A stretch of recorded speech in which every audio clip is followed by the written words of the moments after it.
தடைகளை உடைத்து சிகரம் தொட்டாய், தன் நம்பிக்கை கொண்டு சரித்திரம் படைத்தாய்.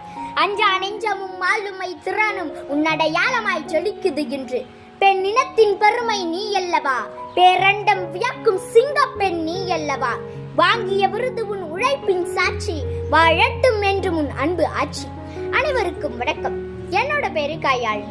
நான் நாமக்கல் மாவட்டம் குமாரபாளையத்துல 6ஆம் வகுப்பு படிக்கிற அரசு பள்ளி மாணவி. நான் மாநில அளவிலான பேச்சு போட்டியிலலாம் கலந்துக்கிட்டு பரிசு வாங்கியிருக்கேன். இந்த வருஷம் கிரஸ்ட் இந்தியா ஃபவுண்டேஷன் சார்பில் மதுரையில் நடக்கிற உலக மகளிர் தின விழால 120 ஆளுமை மிக்க மகளிர்களுக்கு சிங்கப்பெண் விருது வழங்குறாங்க. அதுல நானும் ஒருத்தர்.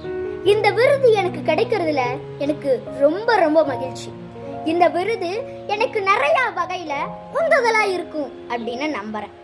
என்னோட வாழ்க்கையில நிறைய மாற்றத்தை இது ஏற்படுத்தும் அப்படின்னு எதிர்பார்த்துட்டு இருக்கேன்.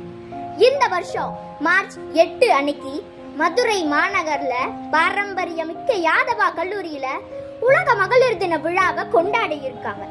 இந்த விழாவில் தென்னிந்தியாவோட ஆக சிறந்த 120 மகளிர்களுக்கு சிங்கப்பெண் விருது வழங்கி கௌரவிக்க இருக்காங்க. இந்த விழாவில் நானும் விருது வாங்க வரேன். நீங்களும் வாங்க, நம்மள மாதிரி இருக்கிற ஆளுமையான மகளிர்களை கொண்டாடுவோம். நன்றி.